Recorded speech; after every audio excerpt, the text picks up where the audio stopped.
Hey guys, how's it going? Today I want to talk about and show you how to fertilize flowers. And I'm talking mostly about annual flowers, not perennial shrubs and trees. I really just want to focus on those things that we put in containers mostly or hanging baskets and how to get the best performance out of them. I will be lightly touching on vegetables as well. In fact, I have a couple things on this side of the table that I use because I wanted to show you kind of my whole summer fertilizing arsenal.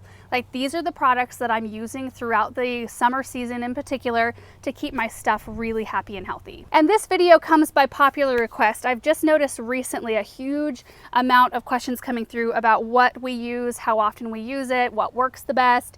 And our channel has recently grown a lot. We just checked in the last 90 days. We've gained 170,000 subscribers, which is just amazing. And it makes me so excited that you're here.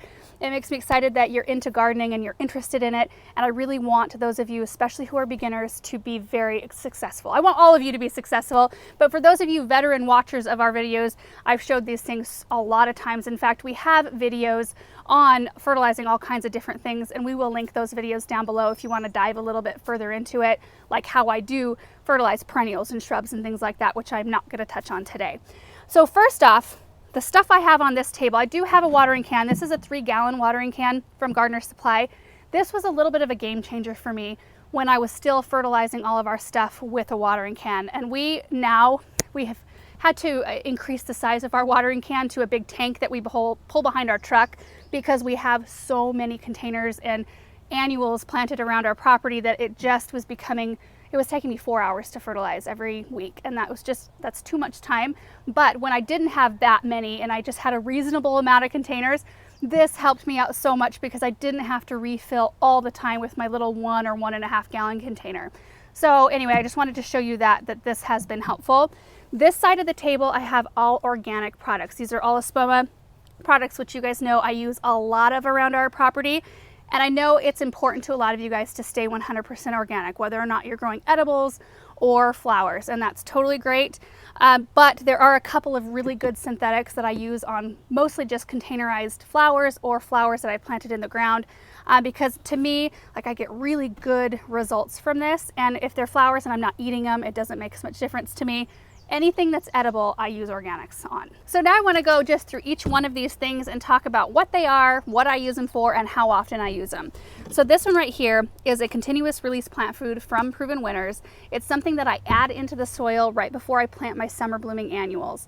Now, this is heat activated, so I don't use it on my early containers in the spring. Like, when I plant spring annuals, violas, pansies, primrose, those things that do well in colder temperatures, since this is heat activated, I feel like it's not necessary to use in the spring. But when I go in to plant my supertunias, superbenas, coleus, all those heat loving annuals, that's when I use it.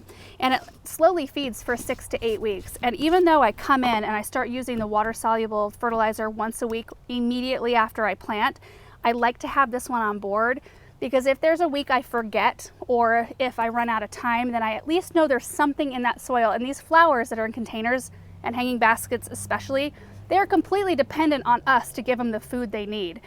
So it's just really important to have a consistent schedule. I mean, there might be those years that you buy these flowers and you're like, well, I water them. I'm keeping them well watered. Why aren't they performing through the season?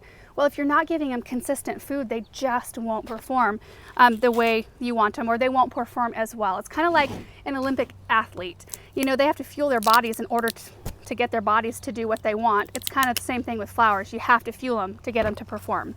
But this is really easy to use. It's like these little spheres, grains, I don't know what you'd call them, but there's a little measuring spoon in there, and then the back has, you know, a breakdown of what's in there, as well as a chart telling you how many scoops of the fertilizer to add in based on the diameter of your pot. So it's really easy to figure out how much to use. You can come in midsummer and reapply this, just sprinkle it on the top of the container and water, and it will kind of push its way down to the roots. Some years I'll do that, some I don't, but it's something I always put in right at the beginning. The second thing here, and I think that this is one of the most important ones for best performance for your summer blooming annuals. This is a water soluble plant food. This one's also from Proven Winners. So that's what it looks like when you open it up. There's the measuring spoon there, and then there are a couple of these bags right here of the water soluble. And so what we'll do is I'm gonna open them both up and pour them in so you can see what it looks like. I think they package it this way so that there's no way any moisture can get in, because once moisture gets in, it wants to kind of like harden this nice fluffy fertilizer up, and it makes it very hard to scoop. So this is I like that they package it that way. It looks blue right now, but when you mix it up, it's interesting because other brands I've used that look like this, they mix up blue, but this one kind of mixes up almost a purplish red because there's chelated iron in it, which is so important for your, especially superbells. Your superbells or calibrachoa, they tend to want to yellow out. They need a lot of iron in order to maintain that nice deep green in their leaves, and this fertilizer has it in there. So what you do is you take your scoop, it's 1 tablespoon per gallon of water, and I'm just gonna mix it up in here for you so you can see. I'm gonna put 3 tablespoons in here since I've got 3-gallon capacity. And then let me grab my water, hold on. And then I'm just gonna fill it up. I always put it in before I put the water in, because as you put your water in the container, it will help mix the fertilizer up and dissolve it in the water. So to take a minute, if you're not sure if the fertilizer is completely mixed up, you can grab like a stake or a dowel or something like that you've got laying around. Give it a good stir just to make sure it's nicely incorporated. And if you have, like I have seen questions about whether or not I turn off my drip system that day, because we have all of our containers set up on drip. Like, do I replace the watering for that day with fertilizer? I don't. I just let, it's so hot here and we get very little rain, I just let the drip system go normally, and then the fertilizer water that I come in with is just an extra dose of water with the fertilizer that they get for that day. They always appreciate it. So let me go to one of our containers here and I'll show you how much I give. So this is one of the containers I planted up a little while ago. It's doing really well. Fountain grass, dahlia, superbells, and the bacopa. And what I do is I just go in with my water, and I just want to make sure to just fully saturate the soil. So it'll be different for every single container that you have based on the size and how big the reservoir is and how many plants you've got in there. It's okay to hit some of the leaves with it as well. The leaves will soak it in. Make sure I got this corner. And it looks like I used about 1.5 gallons on this big container. So basically it'll depend on the size of your container, how much water with fertilizer you're giving it. Like with that big container, of course, it's gonna take a lot more water to fully saturate the soil and get it down to the root ball of the plants than it will to water a little hanging basket. With hanging baskets, you want to water them to the point where you're seeing some water come out the bottom, because then you know that whole reservoir is fully saturated. And I think on the instructions here, it's recommended to fertilize every 3rd watering. But for us, there's some points in the summer where we're watering some things twice a day to keep them saturated. So for us, we just keep a once-a-week schedule on fertilizing. It works really well for us. But those of you who live in areas that get a lot of rain and things like that, that might mean that you're fertilizing a lot less often. So you kind of have to like figure out what that schedule is for you and what works for you. But I think once a week is a really good place to start. So for those of you who want to go with this approach right here, using the continuous release coupled with the water soluble once a week, you can do it all on the same day. Because I know a lot of times you guys are planting all your containers all at once. It's kind of like this big fun weekend project that you gather everything for. You can add this in the soil, plant your flowers, fertilize it all on the same day, and then get it on from that point forward, get it on your schedule, whatever schedule that works out to be for you, whether it's once a week or once every 10 days or whatever. You can do it at the same time and the flowers will love you for it. So moving on to the organic approach, this is called Bloom right here. If you want to stay organic with your flower containers, this is a really good one. It does help promote a lot of blooms. I've used this one a lot as well. In fact, we did containers up on our balcony, kind of like that's upstairs off of our bedroom. And so I kept a bottle of this underneath our bathroom counter so that I had easy access to fertilizer to quick mix some up and then just take it out there while I was up there, instead of coming out to the barn and mixing something up and then, you know, tromping it up the stairs. So this worked really well. The flowers responded really great. It's not quite as economical of an approach. Like this one will last you a heck of a lot longer. But if you're doing like a normal amount of containers, you know, you've got some by your front door, maybe by your garage, a couple on your patio, this will last you quite a long time. And I want to show you how to mix it up, but I've got to go unload this on some other annuals really quick and empty this out. Hold on. I'm going to move these aside a bit. And so what you do is 2 to 3 doses per gallon. And what a dose is, this has a self-measuring cap that fills and like measures it all out for you, so you don't have to do it any measuring cup, and you also don't want to squeeze the bottle. I did that the first time and it will squeeze a bunch of stuff out. So what you do, you shake it up before you're ready to use it. And then this is 1 dose. And then you turn it back over, kind of let the air fill back in. 2, 3. And then you would put your gallon of water in there. And it mixes really well. Since it's a liquid, it's really easy to mix. I don't find that it takes a long time for anything to dissolve. It kind of just all incorporates. And being organic, like you would think, if you're familiar with the dry versions of the spoma, they do have an odor to them. However, we call it the smell of success. This one does not have that same kind of odor, so I don't find that it's like, there is a liquid indoor fertilizer as well, and it doesn't smell like these, so there's no fear that you're gonna have like stinky containers or anything like that, like flanking your front door. So like, it has a smell, but it's not a bad smell. This one you would want to use weekly as well, just like your water soluble here. Now, if you were wanting to put a slow release in your flower containers, just like I did with like the synthetics, kind of coupling these two together, you can use Biotone. I have tried this in a lot of our containers this year as opposed to this one right here. They both work really well. I'm having such great results. So if you want to do the full organic approach, you can add a little bit of this into your potting soil before you plant your flowers, like work it into the top 8 inches or so, plant your flowers, and then start fertilizing with this, and then you've got your organic kind of arsenal of products.